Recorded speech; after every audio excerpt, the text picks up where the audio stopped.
สบายดีพี่น้องสบายดีซี่ทุกคนทุกท่านมื้อนี้มืองามย่ำดีมือสู่คอหรือว่ามือมันมือไม้เนาะลูกสาวหัวแก้วหัวแหวนผู้ใหญ่บ้านผู้เดียวนะกินกับ เพิ่นสีมันหรือว่าสีคอสบายจิ้มแถวพอได้จากย่ออันนั้นนะพอได้จากย่อใหม่นี่แหละแล้วเป็นคนมันได้มากไม่ถูกประทานหิวผมก็อยู่แคมป์หรือคำไส้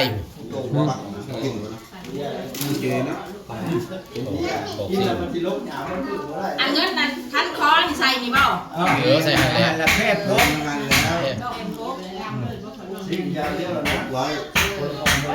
เอามาแม่เอาแพ้แม่มีผู้แล้วก็มาร์กแล้วก็เทียนคู่หนึ่งแล้วก็มีสีเสียเอาใส่คันคอหีดคองบ้านเฮาพับไปนี่ที่บ่เป็นเลยแห้งเฮ็ดบ่เป็นแห้งเฮ็ด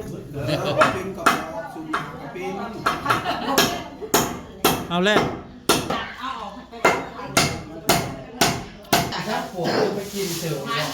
ทางเจ้าโพดลุงตาชูเลยบอกให้บ่ลุงมั้งบอกกันแล้วผมกำลังจะบอกเขาบ้านกันอยู่บ้านลูกก่อนมีผู้มีหมากมีสีเสียดแล้วก็เป็นขอล้านฮะถ้ามาแต่บ้านอื่น2ล้านจุ่มขอไปขอบ้านอื่นได้แซ่หากันแต่ว่าได้อยู่แล้วได้อยู่แล้วมันว่าครับไปขอให้บังคับแหลมได้นี่เรามาหูดีครับเอาลงมานะครับครับ6 เซนมันจืดแล้วบัตรนะพวกแม่เจ้าบ่าว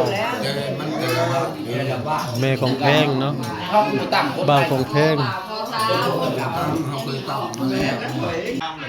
นี่ล่ะเป็นอะไรจะว่าบอกเลยลืมบ่บ้านกันเนี่ยน้ำขังลายเนี่ยเล่าหัวขนาดนี้เนาะลืมได้เนาะคอเสือใส่เสือเขาบวกน้ำเย็นเฮ็ดได้เสนอเลยเสนอไปคอยนี่ย้อนต่อได้ผมว่าหอยใส่น้ำตาหอยใส่นี่คุณนี่ลานี่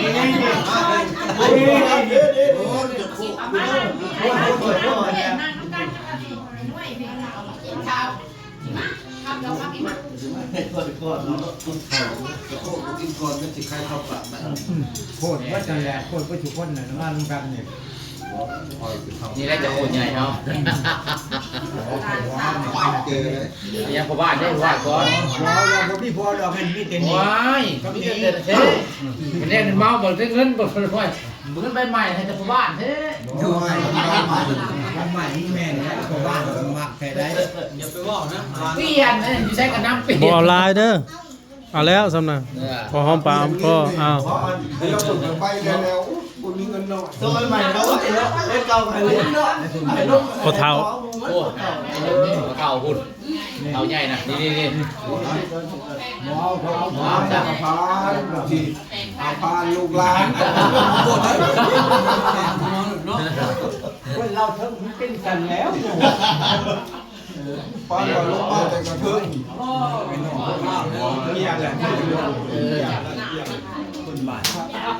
ก็2เทื่อ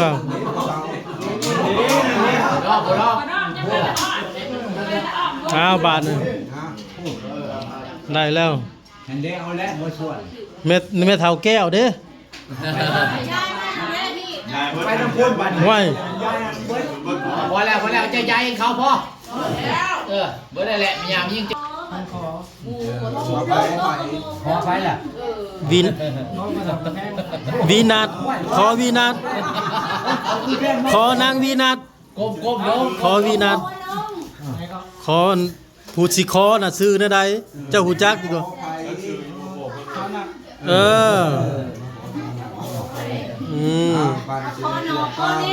ก้มลงแม้ว่าเงินอยู่ในขันนี่ขอได้ก็บ่ได้ส่งขอบ่ได้ก็บ่ได้ส่ง ตามเลยอย่างมัน เอา ในด้านบ่ กวดเบิ่งผู้ใหญ่เพิ่น ชมบ่ได้แล้วมันพร้อมแล้วขาดเลยเด้ เบิ่งเด้อหนักกว่าเด้อมีติเงินติกันให้มันโผล่เปียก บอกพ่อจะจบ มีแต่บ่พอเลย ขอบ่าวขอสาวบ้านเฮาแนวนี้แหละปีนี้ บอกพ่อนะปู่ ใช่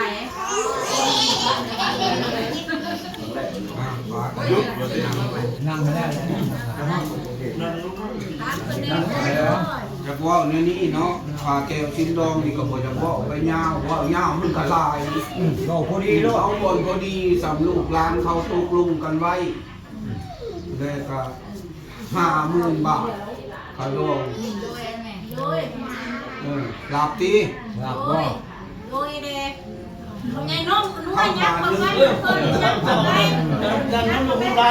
เจอลิ้นเบียร์ให้ได้เนาะ บาทนึงบาทนี่แหละขึ้นพร้อมต้นข้าวมื้อนี้20,000แล้วยังข้างอยู่30,000มือแต่งกับคำบาทนึงหรือว่าหลักเบิดแล้วบาทนี่สิเว้าฮีให้ฟังตัวนี้ขอบ่ได้ฮีแล้วก็มีสัตว์สิ่งตัวถือว่าแล้วตัวนึงหมูขอบเคยมื้อนี้นะยังเหลือ3กับงัวผักสูตัวนึงกวนทุนตัวนึงแล้วก็งัวสินห้างตัวนึงอยู่บ่ที่นี้ถาม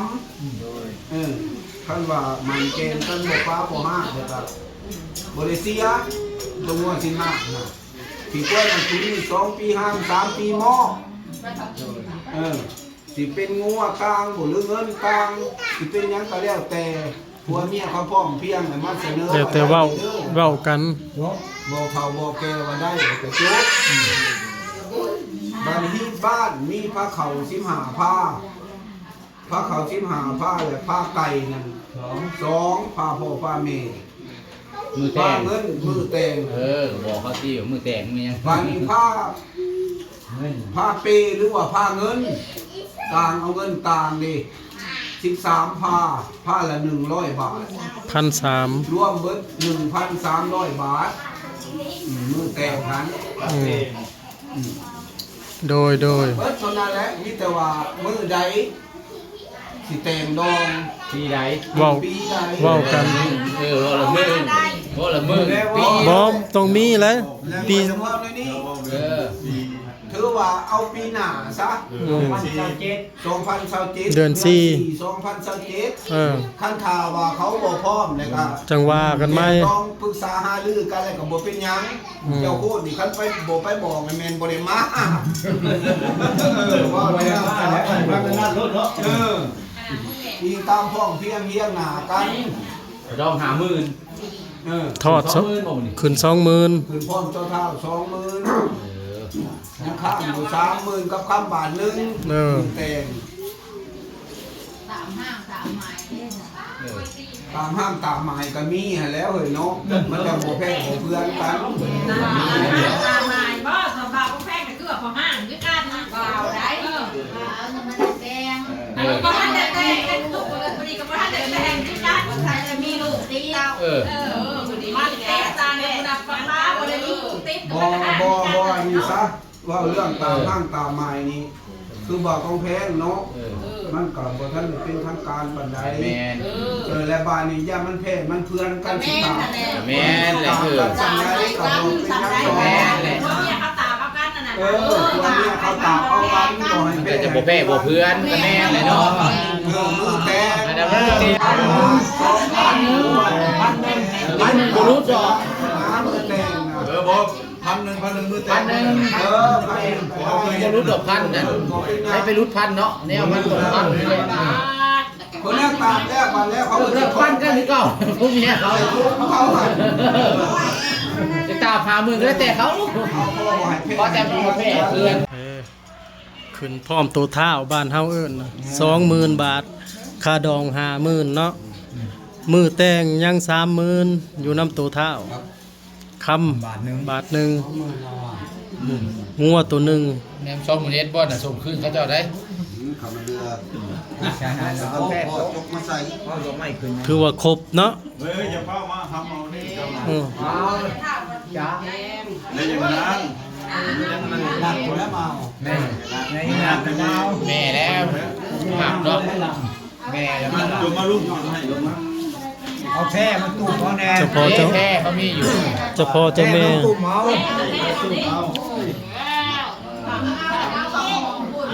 อเคเลยครับ แม่ไรเป็นยังไงขาวคุณเนาะ ไปห้อง เอาเข้าห้องพุ่นแล้วบัดน่ะ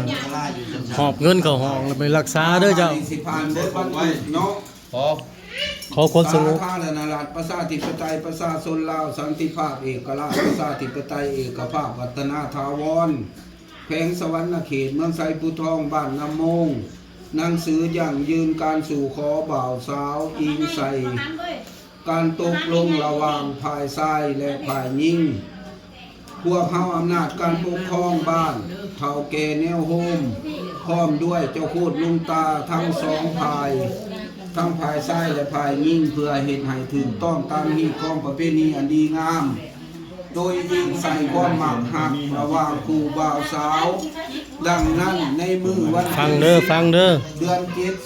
2026กรมกับมือแห่งชีวิตคำเดือน8ลาวพศ2569 ปี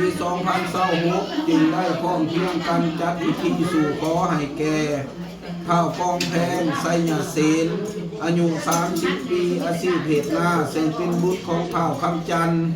อายุ58 ปีอาชีพเพชรนาและชื่อแม่นางแดงไสยเสนอายุ54 ปีอาชีพเพชรนาปัจจุบันอยู่บ้านน้ำมงหน่วยหาเมืองไซบุทองแขวงสวรรณเขตได้มาสู่ขอนางนาคสวงสวรรค์อายุ28 ปีอาชีพเพชรนาซึ่งเป็นบุตรของเฒ่าบุญปันสวงสวรรค์อายุ53 ปีอาชีพเพชรนาและนางจาสวงสวรรค์อายุ49 ปีอาชีพเพชรนาปัจจุบันอยู่บ้านนาโมงเมืองไซพุทองแขวงสวรรณเขต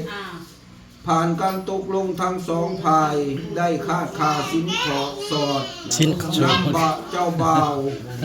ฝ่ายซ้ายได้สินสอดค่าดองเป็นเงิน50,000 บาทคำ1 บาท ขึ้นพร้อมตัวเท้ามือแต่งดองยังบ่ทันมีขึ้นพร้อมมือสู่ขอ 20,000 บาทคำศูนย์ สูนี่คือบุมีเนาะ ศูนย์คือบ่มีมีผ้าเขา15ผ้าไก่2ผ้าเอาเงินแทน13ผ้าละ100 บาท รวมเป็นเงินทั้งหมด 1,300 บาทกำหนดวันแต่งดองเดือน4ลาวปี2027ถ้าซ่อมมาหาบ่ได้ฮอดมือนัดหมายเมนให้มาครอบนำพ่อแม่ภายยิงปีที่2ยังบ่ทันได้แต่งเมนเอาหมูมาค้ำขางพร้อมเงินพร้อมขึ้นเงินขาดอง เราของแพงกับดีนัดลูกสาวพ่อบ้านเนาะพ่อบ้านใหญ่บ้านเฮา จับต่อกันเด้อ เป็นครูเป็นคิงเลยบ้าน ไปทั้งโอ้เลย แทกไปได้ป่ะ บ่ใหญ่มา เออ อ๋ออยู่เลี้ยงป้องกัน ทีเนาะโอ้จัดพันนี่ก็แม่นพันเท่าแก้วเพราะว่ารุ่นเท่าแก่ได้ตกเป็นแล้วเพราะว่ามาเยอะพันเลยแต่มื้อนี้ก็มื้อวันซันดีแล้วมื้อนี้ก็เอานี่ก็ให้ดีมีแห้งตัวนี้ต่อไปพอเขาบ่ไปให้งายถ้าแกล้งก็ให้หุงแล้วตัวนี้ต่อไปอันนี้แต่ความสุขความเจริญเด้อลูกเด้อเอา โคเดียวเมียเดียวแล้วเปล่า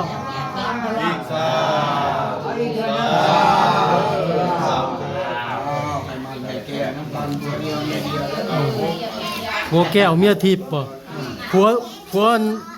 ตำบักพริกเมียยิบเข้าตาบ่เราเด้อ ว่าตับแจวเมียสิจำปา จะเอ้าบ่ให้เด้อเมียยิบเข้าตานะ เ ปลากันเนาะ มันสอดคล้องกันเด้พี่น้องเมียตำแจ่วผัวสิดน้ำปลาเพิ่นว่า